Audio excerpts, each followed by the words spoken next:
The stagecoach lurched sideways as the first rifle shot cracked across the sagebrush flats, and Ada Wainwright felt the world tip beneath her before she understood why.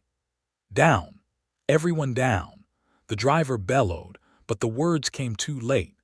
A wheel struck a hidden rut where the road dipped toward the John Day River crossing, and the coach heaved onto its side with a scream of splitting wood and terrified horses.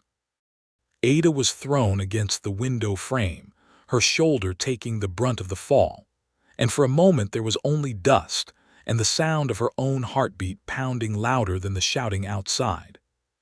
3 riders had come down off the bluff above Alder Ford, kerchiefs pulled high over their faces, firing into the air to spook the team. The lead horses had bolted, dragging the overturned coach another 20 feet through the gravel before the traces snapped, and the animals broke free entirely, leaving the wreck to settle in a choking cloud of dust not 50 yards from the riverbank. Inside, someone was screaming.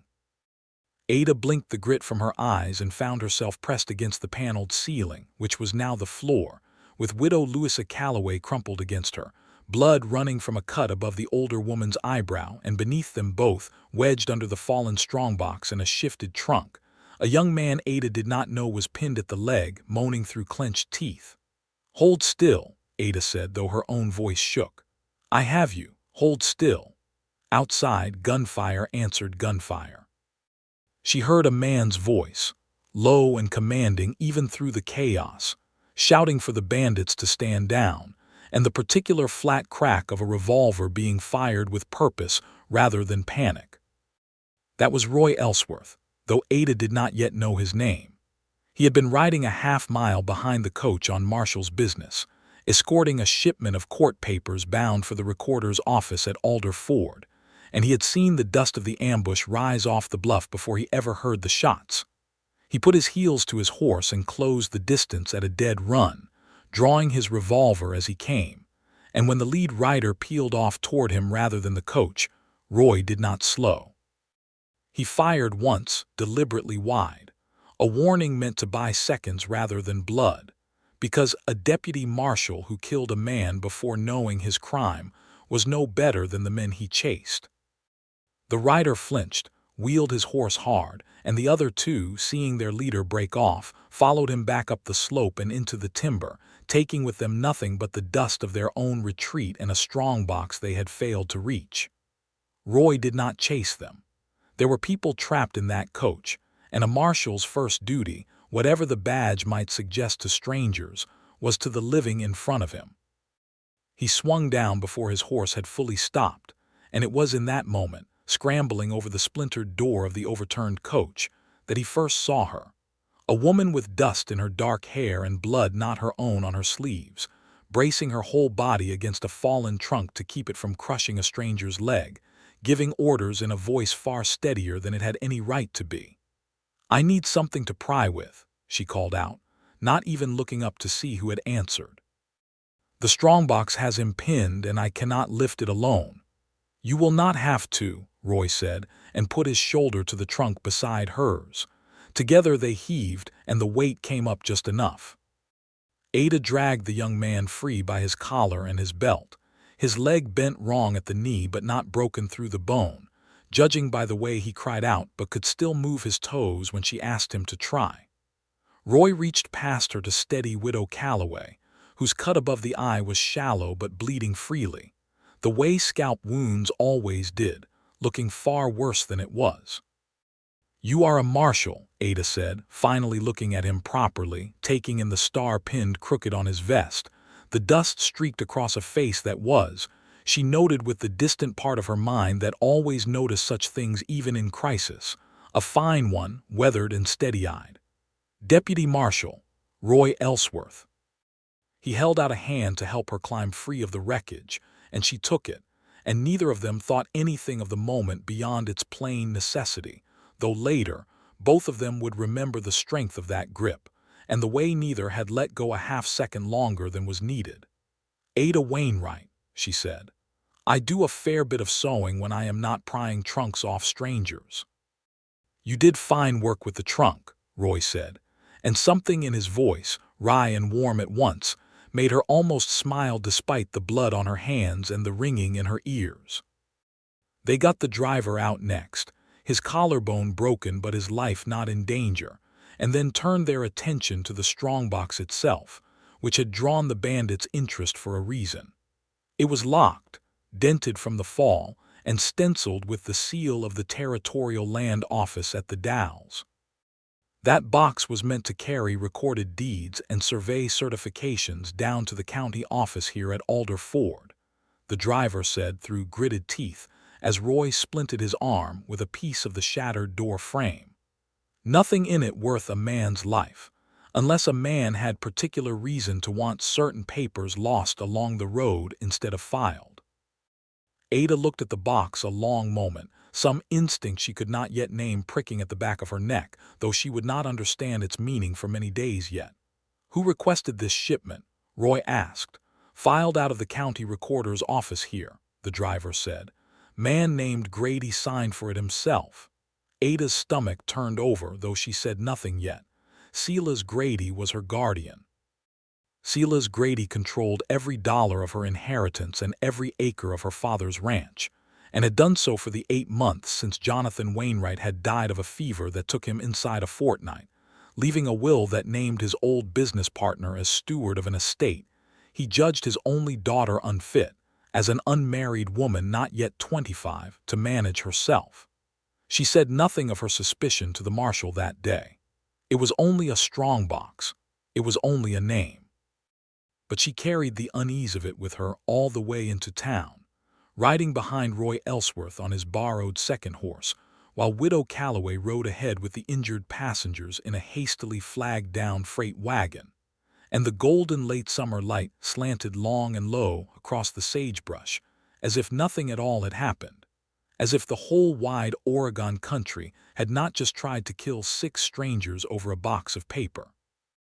Alderford sat where the John Day River curled through a shallow basin of grass and cottonwood, the only reliable crossing for 40 miles in either direction on the road between the Dalles and the gold camps at Canyon City.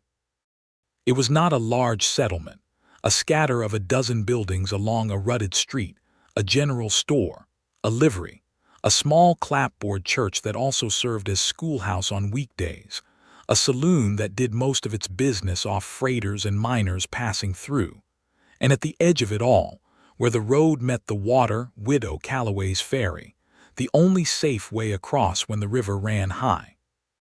It was there, at the ferry landing, 2 years past, that Thomas Calloway had drowned trying to pull a settler's child from the current when the ford proved deeper than it looked after a spring storm.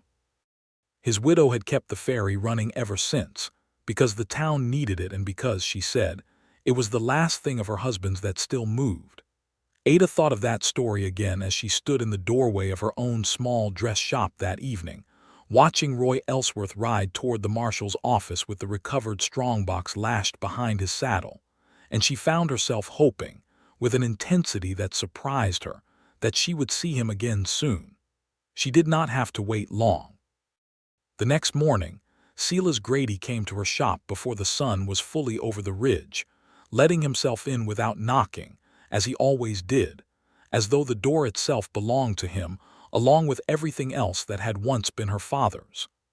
"I hear you were nearly killed yesterday," he said, by way of greeting, settling his hat on the counter beside her sewing basket with the ease of a man who had never once considered he might not be welcome.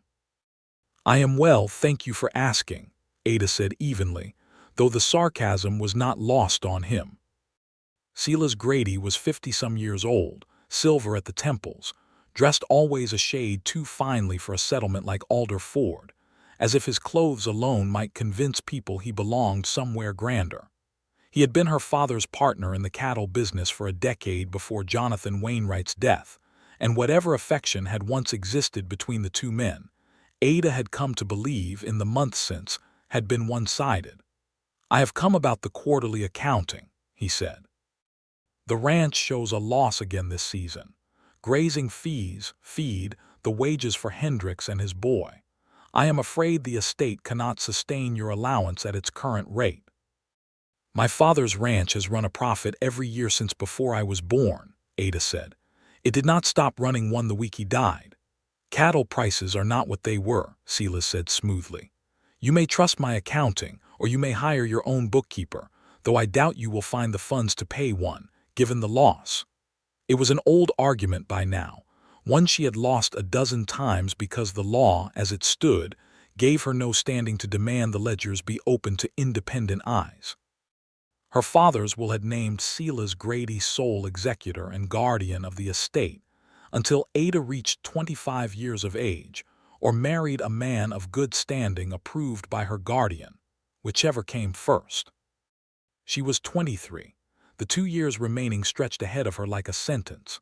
I want to see the books, Silas, she said, not for the first time. All of them, not the summary you bring me each season.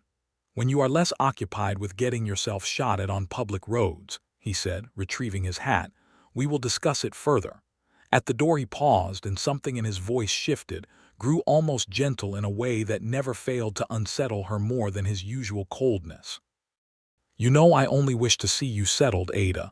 A husband would ease a great many burdens for both of us. Mr. Nash has asked after you again. Mr. Nash is 40 years old and smells of the tannery he has never once washed off his hands, Ada said. I would rather remain unmarried until I am 50 than marry a man you have chosen for his usefulness to you rather than his kindness to me. Silas's jaw tightened, the closest he ever came to showing temper before her. You will find the world less generous to unmarried women of no fortune than you imagine, my dear. I have a fortune, Ada said quietly. You are merely holding it. He left without answering that, which told her more than any answer could have. It was 3 days later, on an afternoon so golden, and still that the whole valley seemed to be holding its breath before the coming autumn, that Widow Calloway came to Ada's shop carrying an old leather document case. It seemed split along one edge, asking if it could be mended before the county land office session the following week. It was Thomas's, Louisa Calloway said, setting it on the counter with the particular gentleness of a woman handling a thing that held more than its weight in memory. Holds the deed to the ferry crossing and the strip of land alongside it.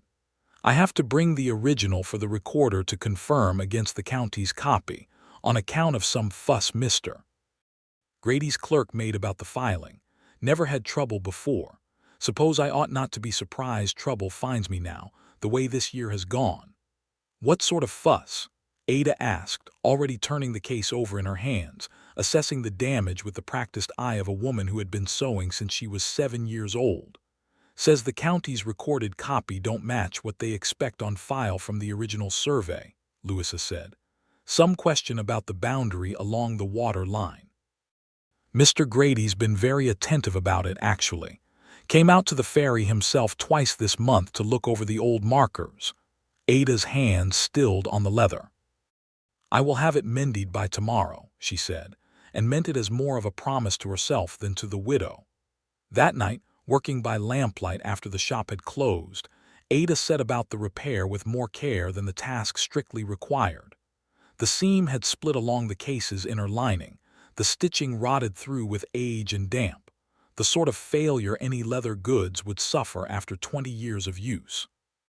She worked the old thread free with her seam ripper, peeling back the lining to reinforce it with fresh backing before restitching, and it was in doing so, in lifting the worn calfskin panel away from the case's wooden frame, that she found the second document folded flat and tucked between the lining and the board, hidden so carefully that Louisa Calloway herself, by her own later admission, had never once known it was there. Ada unfolded it with careful fingers, holding it close to the lamp. It was a deed, brittle with age, dated 11 years past, bearing the signature of Thomas Calloway and the seal of the Territorial Land Office at Oregon City, granting him and his lawful heirs the ferry crossing and the adjoining half-section of riverbank land at what the document called, in the flowing hand of some long-ago clerk, Alder Crossing on the John Day. She set it beside the newer deed Louisa had left with her for reference, the county's copy that Silas's office had recently produced and recorded, the one that named the same parcel of land as having been sold by Thomas Calloway 6 months before his death to one Silas Grady for the sum of $11. Ada had spent her whole life with a needle in her hand, learning to see the difference between a seam sewn true and one sewn in haste, between fabric cut on the grain and fabric cut against it, between ink that had aged evenly into old paper and ink laid fresh atop paper meant to look old. She held both documents up to the lamp, and her breath caught. The signature on the newer deed, the one bearing Thomas Calloway's name as seller, curled at the capital T in a manner the original, older deed did not. She had seen Thomas Calloway's true signature before, on a christening gown order he had placed for a niece back when Ada was newly apprenticed to the shop's previous owner, and she remembered, with the particular clarity of a craftswoman's memory, that he made his capital letters plain and square, without flourish, a farmer's hand, not a hand that curled and looped as though it had practiced looking important. More than that, the ink itself sat differently on the page. The original deed's ink had settled into the paper's fibers the way ink did after years of handling, feathered faintly at the edges of each stroke. The newer deed's ink sat glossy and sharp atop the page, as though it had been laid down not 11 years ago but 11 weeks. And the date, Thomas Calloway had died 2 years past.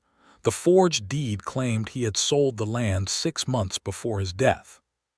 But Louisa Calloway had told Ada, more than once, over cups of coffee shared while Ada mended the widow's dresses through her mourning, that in the last year of his life, Thomas had been laid up with a broken hip from a fall off the ferry ramp, unable to travel so much as to town, let alone to sign papers before witnesses at a land office 2 days' ride away.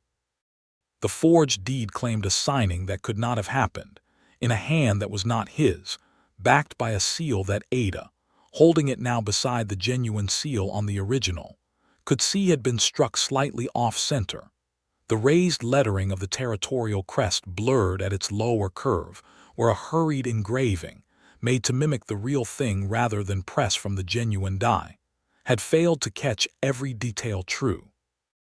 Ada sat very still in the lamplight for a long moment, the 2 deeds spread before her, and felt the floor of her understanding shift, the way the stagecoach had shifted beneath her 3 days before. Silas Grady had not merely been slow to hand over her father's ledgers. He had, it seemed, learned to forge a man's ownership right out from under him, and if he had done it once, to Louisa Calloway, a widow with no one left to fight for her, there was no reason to believe he had not been doing something very much like it to Ada's own inheritance all along. She did not sleep that night. She sat at her work table with the lamp burning low, turning the discovery over and over, and by the time the sky outside her window began to gray with dawn, she had made up her mind about exactly one thing. She would not go to Silas Grady with what she had found. She would go to the one man in Alderford whose sworn duty was to see justice done, regardless of whose name sat atop the recorder's ledger. She found Roy Ellsworth at the small marshal's office just past sunrise, already awake, cleaning his revolver at the desk with the methodical calm of a man for whom early hours were simply part of the work. "Miss Wainwright," he said, rising when she came through the door, and she noticed, even through her exhaustion and the churn of what she carried, that he had remembered her name without needing to be told it twice. "I found something," she said, and set both documents on his desk, "and I do not think I can carry it alone any further than this room." He read through both deeds twice slowly, the way a careful man read anything that mattered, and when he lifted his eyes to hers, she saw the same shift she had felt herself the night before, the floor of understanding tilting beneath him. "You are certain about the signature," he said, "and the ink." "I have spent 19 years with a needle and thread, Mr. Ellsworth. I know when something has been made to look old that is not old at all. I would stake my father's whole ranch on it." "You may be staking rather more than that," Roy said quietly. "This deed was recorded through the county office. Grady is deputy recorder as well as land agent." If this newer document is what it appears to be, he did not merely buy stolen land.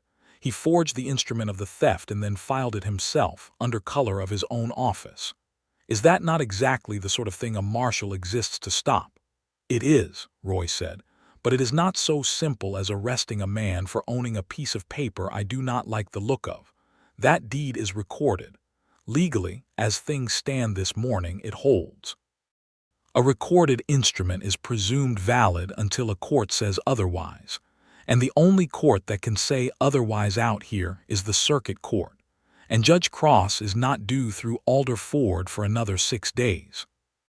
Until then, if I marched into Grady's office and accused him on the strength of a signature you say curls wrong, he could have me removed for slander against a sworn county officer, and he would very likely win. So the law protects the forger and not the widow he stole from, Ada said, and heard the bitterness in her own voice. The law protects a process, Roy said.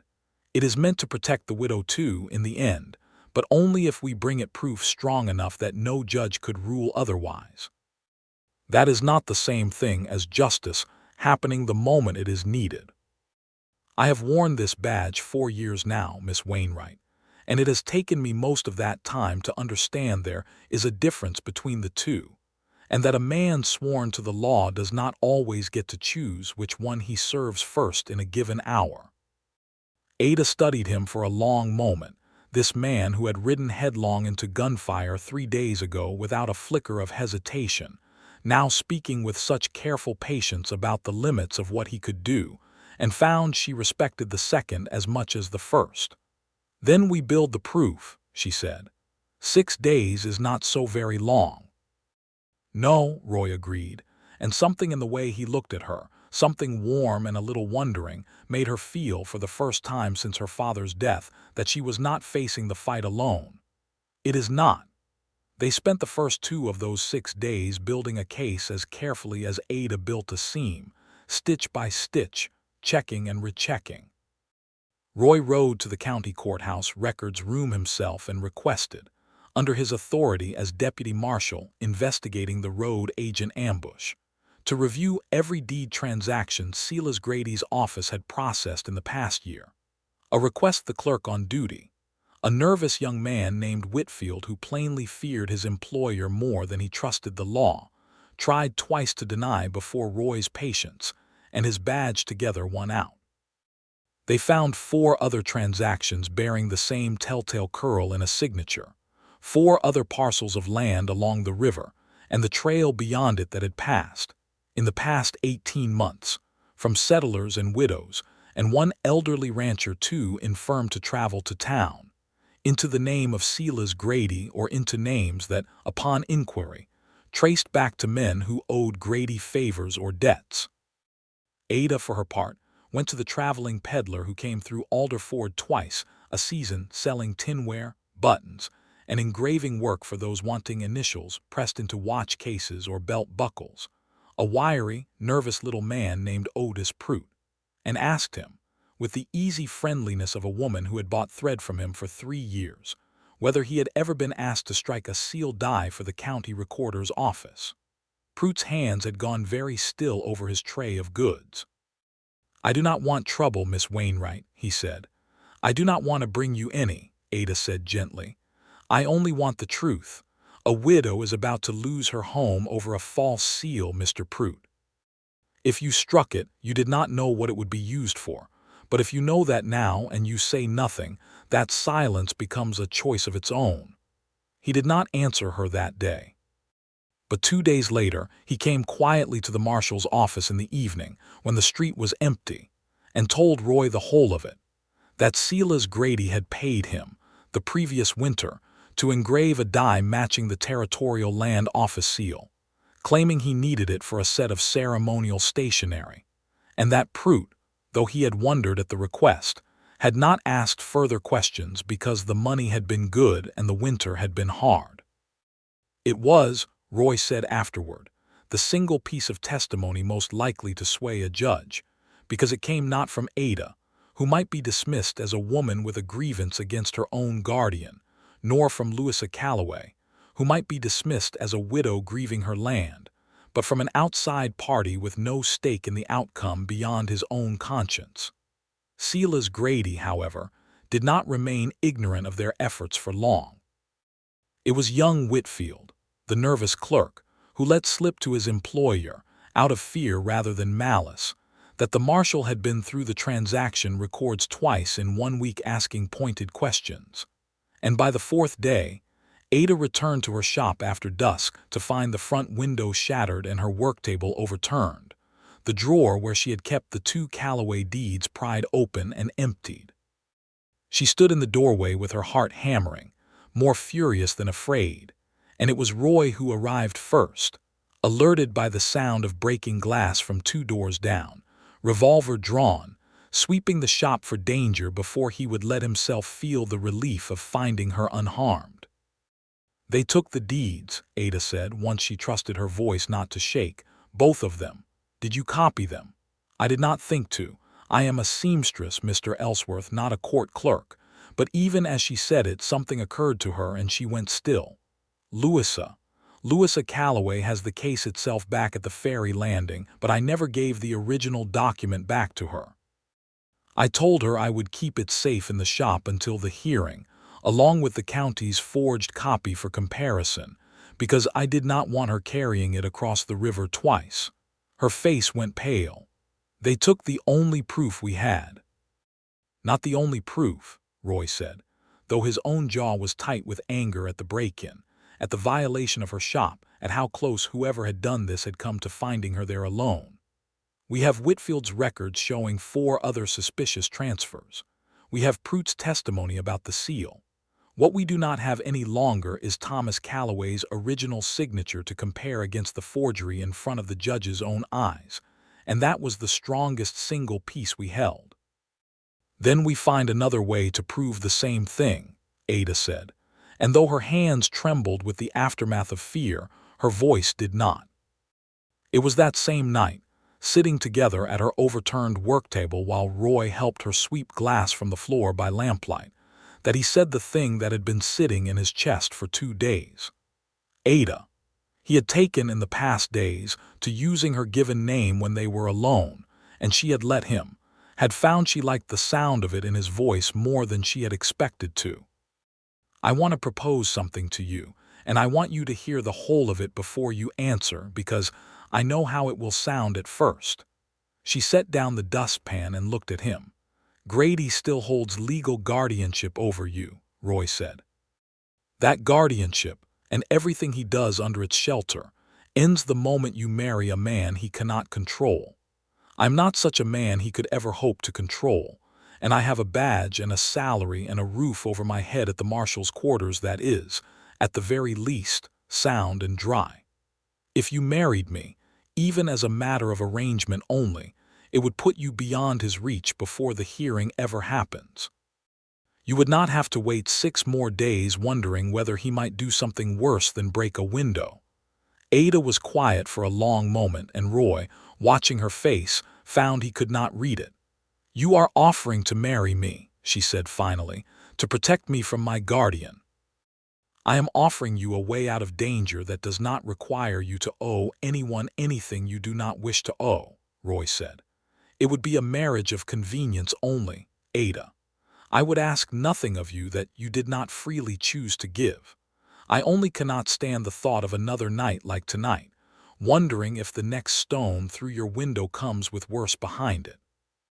She looked at him a long while, and something in her chest ached with how much she wanted in that moment to say yes, not for the protection it offered, but because some quiet, unguarded part of her had already begun to imagine what it might be like to belong somewhere to someone who looked at her the way Roy Ellsworth was looking at her now.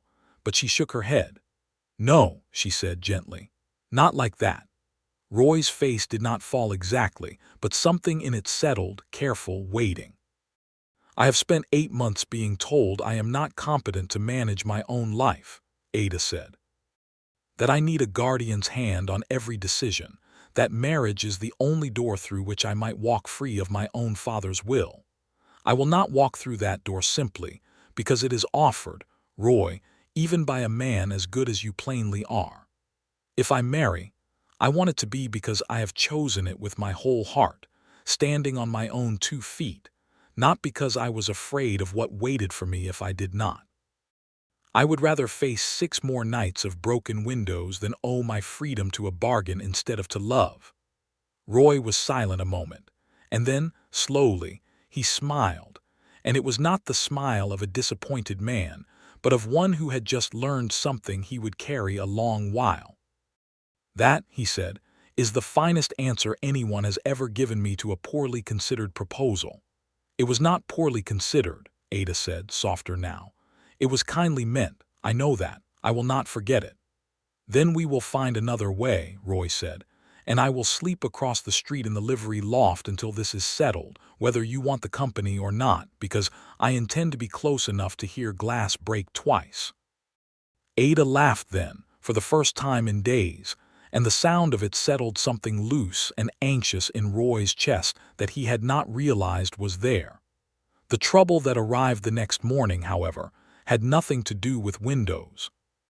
It began with a great cloud of dust rising over the western ridge, visible from the church steeple long before the sound of it reached town, and by the time Roy climbed onto the livery roof to see what approached, he understood at once that it was no ordinary trail dust. "Cattle," he called down.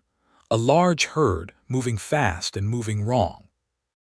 It was, as they would piece together only later, a herd of some 300 head being driven toward the canyon city, rowed by 2 freight contractors under Silas Grady's private hire.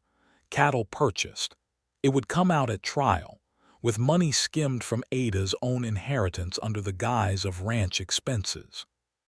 Silas, learning that the hearing before Judge Cross could not be delayed, and that Roy Ellsworth had not stopped digging despite the loss of the deeds, had made a desperate decision: send the herd stampeding straight through Alder Ford's Main Street under cover of the excuse that a rattlesnake had spooked them, destroying the recorder's office and its records in the chaos, buying himself time to flee across the river on Louisa Calloway's own ferry before anyone could stop him. Whether the herd stampede was fully deliberate or simply loosed, and then allowed to run wild toward town rather than steered away from it, no one would ever prove beyond doubt, but the effect was the same regardless of intent. 300 head of cattle thundering down the single street of Alder Ford, directly toward the church, the general store, and the small clapboard building that housed the county's remaining land records. "The children," Louisa Calloway gasped, already running toward the schoolhouse, where a dozen settlers' children sat at their morning lessons, unaware of the dust cloud growing behind the church steeple. Ada did not think. She ran for the livery, swung up onto the first saddled horse she found, a rangy bay gelding belonging to a freight driver who was even now scrambling for cover, and put her heels to its flanks before Roy had finished shouting her name. She had grown up on a cattle ranch. She had, in fact, ridden drag on her father's herds every spring roundup from the age of 12, until the year he sent her to apprentice with the seamstress in town, because Jonathan Wainwright had believed, unfashionably for his time, that his daughter ought to know every part of the work that fed her, not merely the sewing of Sunday dresses. She had not ridden hard in years. She had not forgotten how. Roy was a half-length behind her on his own horse, shouting instructions she could barely hear over the drumming thunder of hooves now visible at the edge of town, a wall of horn and hide and rolling eyes bearing down on Main Street with nothing between it and the schoolhouse but open ground and prayer. "We turn the leaders," Roy shouted, drawing alongside her. "Get ahead of the point riders on the left flank, push them right, toward the river flats. There is nothing to break there but grass. And if we cannot turn them, then we turn them anyway," Roy said, and there was nothing in his voice but grim determination, and Ada found in that instant that she trusted him with her life as completely as she trusted her own hands with a needle. They rode hard along the herd's flank, close enough to feel the heat and stink of 300 panicked animals, close enough that a single misstep by either horse would have put its rider under 1,000 pounds of terrified beef. Ada took the left point, shouting and waving her hat, forcing her horse in close enough to press the leading steers away from the church steeple, while Roy took the right, firing his revolver into the air not to kill but to turn, the sharp cracks bending the herd's leading edge a degree at a time, then 2, then 5. It was not one dramatic turn but 100 small ones, an accumulation of pressure and noise and nerve, Ada screaming herself hoarse, Roy's horse lathered white with effort, both of them working the herd the way a needle-worked cloth. Patient force applied exactly where it was needed until the whole shape of the thing changed.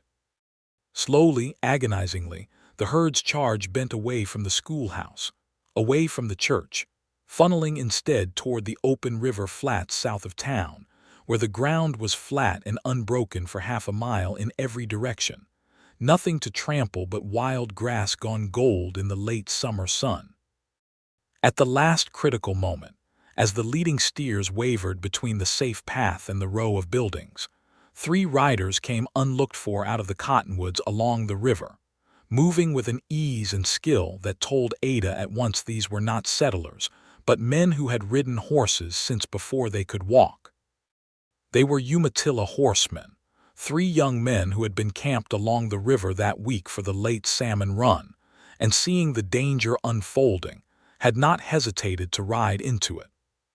Together, the 5 riders, 3 strangers to Ada by name but not by the sudden fierce gratitude she felt toward them, turned the herd fully away from Alder Ford and out onto the flats, where the animals finally slowed, confused and blowing hard, milling in place rather than running. The danger passed as quickly as it had come. The relief of it left Ada shaking in her saddle, and it was only then, in the sudden quiet after the thunder, that the trouble truly began, for a knot of settlers who had watched the near disaster from the church steps, still trembling with fear for their children, looked at the 3 Umatilla riders now walking their horses back toward town, and saw only strangers who had appeared out of nowhere in the middle of a crisis. And fear, as it so often did on the frontier, curdled fast into suspicion. "They drove that herd at us," one man shouted, a freight driver named Cobb who had lost cargo to raiders twice on the road from the Dalles, and had never once stopped to learn the difference between one danger and another. He had a shotgun in his hands before anyone could stop him, leveling it toward the 3 riders, who reined up sharply, their own hands moving toward the knives at their belts, not to attack but from the plain instinct of men suddenly facing a weapon for no reason they could see. "Put that down," Roy shouted, spurring his horse between Cobb and the riders, but Cobb, half out of his mind with the fear of what had nearly happened to the children, was not listening to a marshal's badge in that moment. It was Ada who reached them first on foot, having flung herself from her saddle, placing herself directly in the narrowing space between Cobb's shotgun and the 3 horsemen, her hands raised. And she spoke then not in English, but in the trade tongue of the river country, the Chinook jargon she had learned as a girl from her father's Wasco ranch hands, and had kept sharp ever since through long winter conversations at the trading post, words she had never expected to need with such urgency. "Mash ikta," she said, her voice steady despite her pounding heart, urging the nearest rider to lower the hand that had drifted to his knife, and then turning, switching to English just as fast. "They came to help us. They turned the herd with us, Cobb. They saved this town. Do not you dare fire on the men who just did that." "She is right," Roy said, his own voice hard as flint now, revolver still drawn but pointed at the ground, a clear signal of intent even Cobb's fear-fogged mind could read. "Lower that shotgun, Cobb, or I will take it from you myself, and you will spend the night in my jail regardless of how frightened you were 5 minutes ago." Cobb lowered the barrel, shaking, and Ada turned back to the 3 riders, speaking again in the trade tongue, an apology and a thanks tangled together, and watched the tension in their shoulders ease, watched the eldest of the 3, a young man perhaps Roy's age with a scar through one eyebrow, nod once, accepting the apology not because it undid the insult but because he could see, in her face and in her willingness to place her own body between them and the gun, that she meant every word. "Your accuracy saved more than this herd today," Roy said quietly to her, once the crowd had dispersed and the immediate danger in every sense had passed. If that had gone the other way, if shots had been fired for no reason on men who had just done us a kindness, we would not have had trouble with 3 riders. We would have had trouble with every family camped along this river for the salmon run, and rightly so. I only said what was true, Ada said, though her hands were still trembling from the whole ordeal. Truth said clearly, at the right moment, is worth more than most things I carry a badge to enforce, Roy said, and the look he gave her then was one she felt all the way to her bones. It was in the herd's aftermath, while the town set about repairing the fences trampled at the flat's edge and thanking every rider who had turned the stampede, that Whitfield the clerk came running to find Roy, pale and out of breath, with news that changed the shape of everything. "Mr. Grady is at the ferry landing," Whitfield gasped. "He has Mrs. Calloway's strongbox from the ferry office, the one with the toll receipts and her copy of the county filings, and he is asking her to run him across the river before the water rises with evening. He says he has urgent business in Canyon City. Marshal, I do not think he means to come back." Roy was already moving toward his horse. "Ada," he said, "will you come? Louisa may need someone who can speak sense to her, and I may need a witness who understands exactly what that man is trying to run from." "I would not miss it for anything," Ada said, and swung back up into the saddle, her whole body aching from the stampede but her resolve steadier than it had been in 8 long months.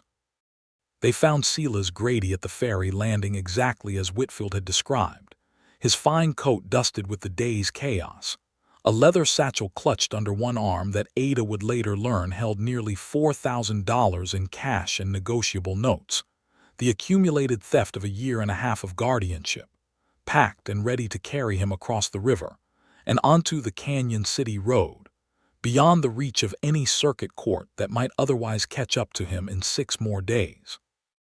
Louisa Calloway stood at the ferry's controls, her face set in the particular stillness of a woman who suspected far more than she had yet said aloud. "Mr. Grady wishes to cross," she said, as Roy and Ada rode up, "and I find myself in no great hurry to help him do it." "You will run this ferry as your office requires, Widow Calloway," Silas said, his voice tight with the effort of sounding unbothered, "or I will see to it your license to operate it is reviewed most unfavorably." "You already tried to steal the land beneath her feet, Silas," Ada said, dismounting, her voice carrying clear across the landing. "I do not imagine a ferry license worries her much, given that." Silas Grady's composure cracked at last, something ugly flashing behind his eyes. "You understand nothing of what you accuse me of," he said. "I understand a forged deed when I have unpicked its stitching with my own 2 hands," Ada said. "I understand a seal struck by Otis Prout last winter for a man he thought wanted ceremonial stationery. I understand 4 other families who lost land to your office in the past year and a half, all of it traced back to your own name or the names of men who owe you debts. And I understand my father's ranch has not lost money a single season since his death, whatever your ledgers claim, because I have finally seen the real receipts Whitfield was brave enough to show a marshal this week." Silas's gaze flicked to Whitfield, standing pale and resolute a few paces behind Roy, and whatever hope he had been holding that his clerk's cooperation was some passing fear rather than a settled choice, died in that look. "Silas Grady," Roy said, stepping his horse forward, his voice carrying the particular flat authority of a man about to do exactly what his badge required of him. "I am placing you under arrest on suspicion of forgery of a land instrument, fraud against the estate of Jonathan Wainwright, and theft from Louisa Calloway of real property under color of your office. You will surrender that satchel, and you will come with me to the marshal's office, and you will remain there until Judge Cross arrives to hear the whole of this properly." For one long, terrible moment, Ada thought Silas might run, might try the river on foot rather than face what waited for him, and beside her she felt Roy's whole body tense, ready to move. But Silas Grady, whatever his crimes, was not in the end a man of desperate courage. He looked once at the river, once at the three of them arrayed against him, and let the satchel fall from his grip into the dust. "This is not finished," he said, though the words carried no real weight anymore, the bluster of a man who already knew he had lost. "No," Roy agreed, swinging down to bind his wrists with quiet, economical efficiency. "It is not. It will finish properly before a judge, with every family you wronged given the chance to say so to his face. That is rather more than you offered any of us." The 6 days passed. After that, in a strange, suspended quiet, the golden late summer light lying long and warm over Alder Ford each evening, as though the whole valley were holding a breath of relief. Silas Grady sat in the town's single jail cell, sullen and silent, while Roy and Ada, together with Whitfield's records and Otis Pruitt's sworn statement, and the memory, if not the physical proof, of the 2 deeds that had first cracked the whole scheme open, prepared everything they could for the judge's arrival. It was during those quiet days that something else began to grow between them, unhurried, in the ordinary moments neither of them had time to guard against. Roy walking Ada home each evening after long hours spent comparing documents at the marshal's office, the 2 of them falling into an easy habit of sharing supper at the small table behind her shop, Ada mending the tear in Roy's spare shirt without being asked, and finding herself absurdly pleased by his surprised, grateful smile when he noticed.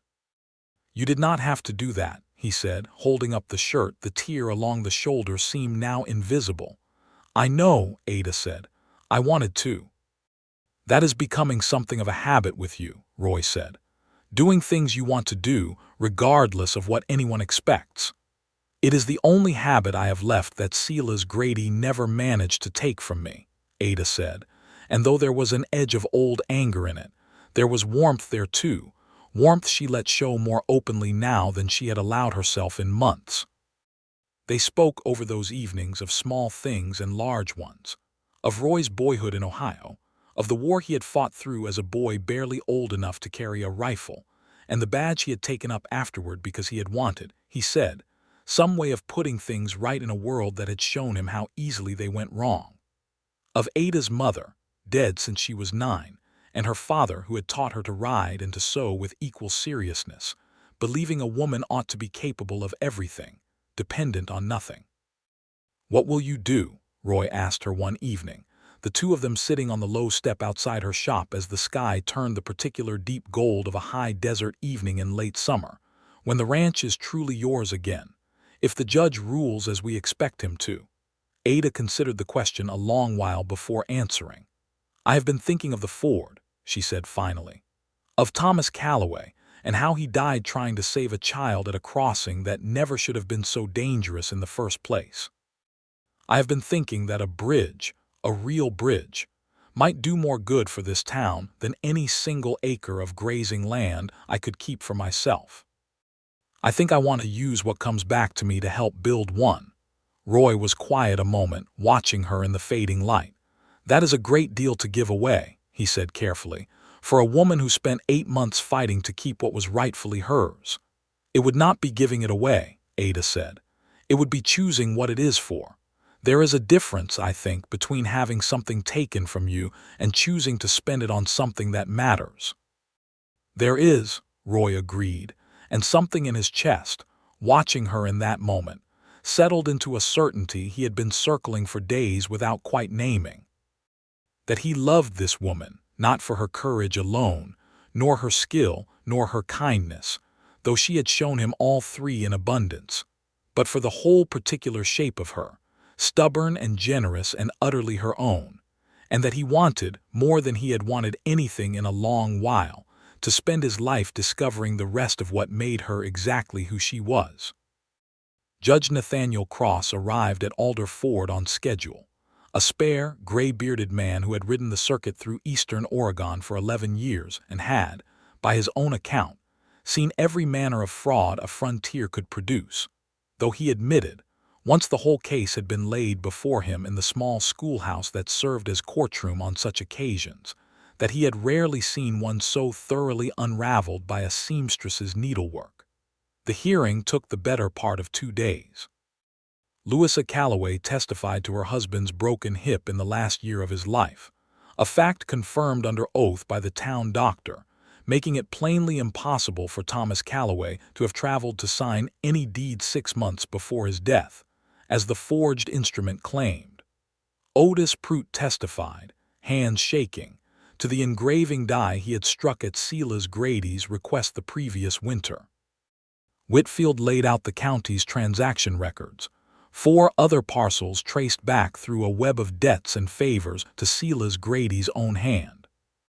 And Ada testified last, walking the judge through the physical evidence as carefully as she would walk a customer through the construction of a gown, explaining the difference in ink, in signature, in the very grain of aged paper against fresh, with such calm precision that even the county prosecutor, brought in from the Dalles for the occasion, admitted afterward he had never heard forgery explained so plainly to a room of people who had never once held a legal document in their lives.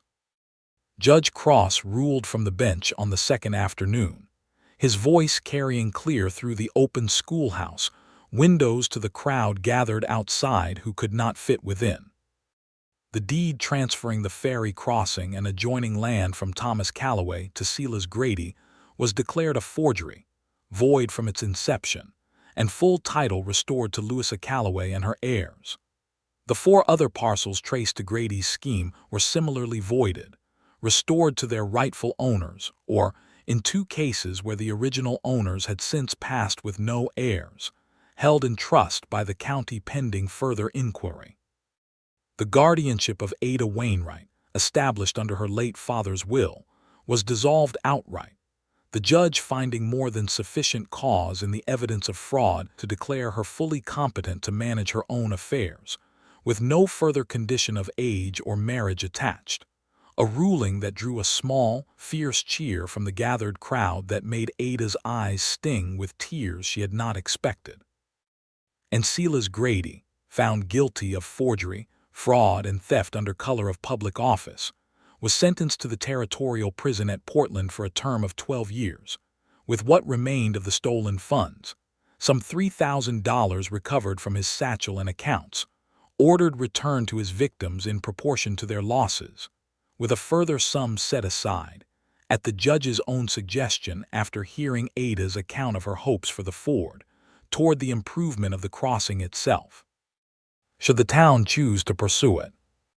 It was, by any measure, as complete a victory as the law could offer, and yet Ada found, walking out of the schoolhouse into the golden late afternoon with Roy at her side, that the fiercest feeling in her chest was not triumph but something quieter and deeper, a sense of ground finally solid beneath her feet after 8 months of standing on sand.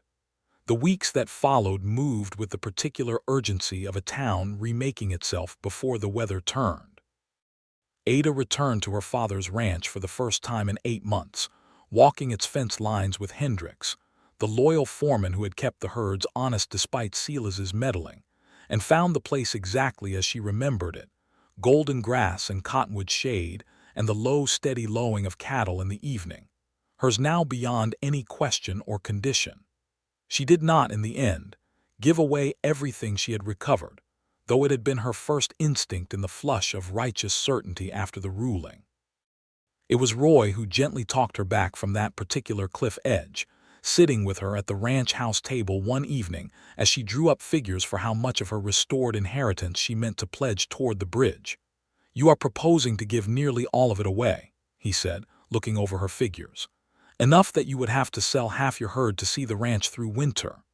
"The town needs the bridge more than I need a full herd," Ada said. "Louisa lost her husband to that crossing.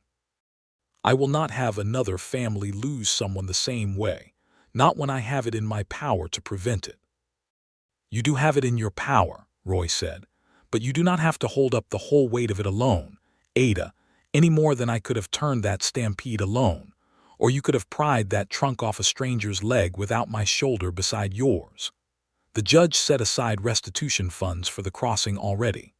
I have written to Marshal Ward in the Dalles, and he has agreed to petition the Territorial Road Fund for a matching sum, given the number of immigrant lives lost at this ford over the years."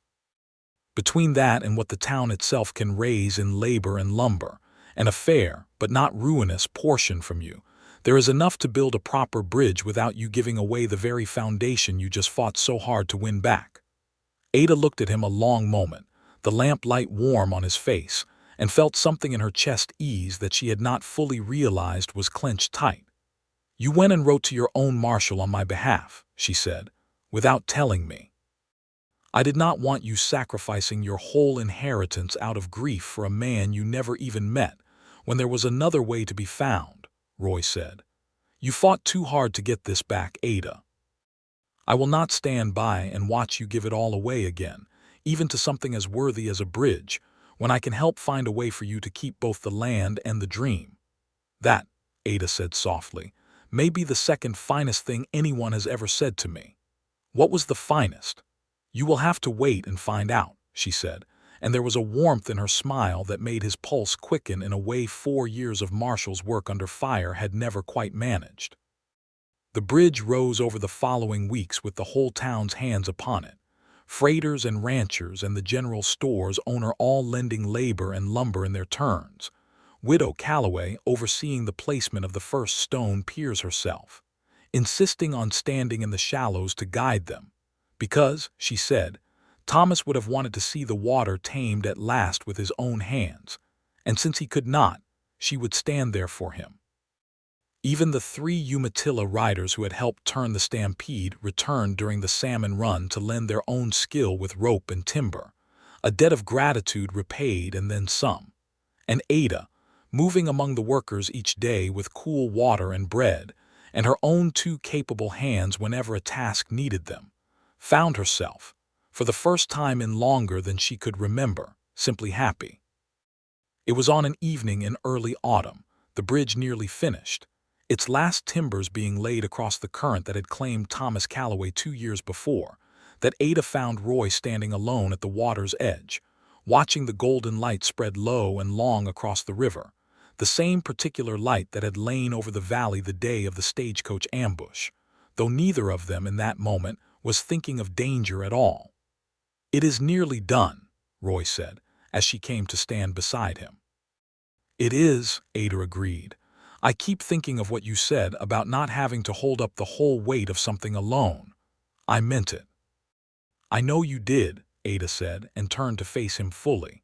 "I have been thinking of something else too, Roy Ellsworth, and I find I can no longer keep it to myself simply because it is not the neat, sensible sort of thing a woman is supposed to say first." Roy went very still, watching her, something hopeful and uncertain moving behind his steady eyes. "You once offered to marry me to keep me safe," Ada said, "and I turned you down because I did not want to walk through a door only opened out of fear. I am not afraid anymore, Roy. Silas Grady is behind bars in Portland. My ranch is mine. My name is my own to give, this time freely to whomever I choose, and I choose you. Not because I need protecting, and not because it would be convenient, but because I have watched you turn a stampede with your bare nerve and your steady hands, and I have watched you argue for justice even when the law itself made it slow and hard, and I have watched you talk me back from giving away everything I fought for out of grief, because you wanted me to keep my own dream whole. I love you, Roy Ellsworth. I would very much like to marry you, if you will still have me, and this time there would be nothing convenient about it at all." For a moment Roy did not speak, and Ada, watching his face in the fading gold light, wondered if she had, after all this careful courage, misjudged the moment entirely.